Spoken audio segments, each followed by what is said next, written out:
আসসালামু আলাইকুম ওয়া রাহমাতুল্লাহি ওয়া বারাকাতুহু। প্রিয় ভাই এবং দেশ প্রবাস থেকে যারা আমাদেরকে দেখছেন, যারা আমাদের সাথে আছেন, সকলকেই আমরা আন্তরিক মুবারকবাদ জানাই।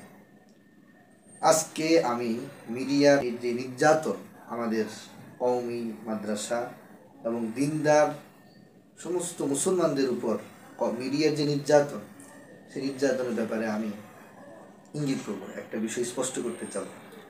সেটা হলো, আমরা দেখে আসতেছি 2018 সাল থেকে নিয়ে এই পর্যন্ত মিডিয়া তাবলিগ জামাতের এই দুই ভাগকে নাম দিয়েছে জুবায়েরপন্থী আর সাদপন্থী।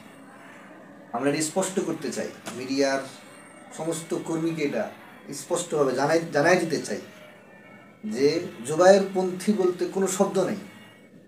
আমরা শুরাই নিজামের অধীনে ওলামায়ে কেরামের তত্ত্বাবধানে আগামী 2025 সালে 31 জানুয়ারি 1-2 ফেব্রুয়ারি ইজতেমা হবে।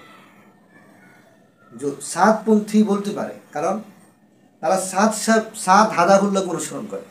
আমরা তো মাওলানা জুবায়ের সাহেবকে অনুসরণ করি না। আমরা দাওয়াতে তাবলীগের উঁচা মেহনত হযরত মাওলানা ইলিয়াস রহমতুল্লাহ আলাইহি যে নাহাজে চলে গেছেন, চালিয়েছেন, সেই নাহাজে চালাইতে চাই।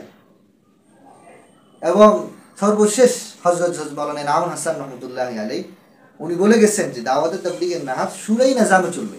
আমরা সেটা বলছি, শুরাই নিজামের অধীনে দাওয়াত তাবলীগের নাহাজ চলতেছে। জুবায়েরপন্থী শব্দটা কোথায় থেকে পাইল? এটা মিডিয়া, এটা তারা যে কত বড় দান্দাবাজ, এবং তারা সাদপন্থীদের কাছ থেকে লক্ষ টাকা খেয়ে তাদের পেট ফুলিয়ে তারা আমাদের ব্যাপারে জুবায়েরপন্থী বলে। আমি মিডিয়ার কর্মীদেরকে উদাত্ত আহ্বান জানাবো যে আপনারা জুবায়েরপন্থী শব্দটা ব্যবহার করবেন না, আপনারা শুরাই নিজাম এই শব্দটা ব্যবহার করবেন। আপনারা ব্যবহার করতে পারেন ওলামায়ে কেরামের অধীনে যে ইজতেমা হবে, ওলামায়ে কেরামের অধীনে, এটা ব্যবহার করবেন। আপনারা যদি দিনদার হন, মুসলমান যদি হন, তাহলে আপনারা জুবায়েরপন্থী ব্যবহার করবেন না, দয়া করে। আপনারা ব্যবহার করবেন ওলামায়ে কেরামের অধীনে দাওয়াত তাবলীগের মেহনত, অথবা শুরাই নিজামের অধীনে দাওয়াত তাবলীগের মেহনত। সকলকে ধন্যবাদ।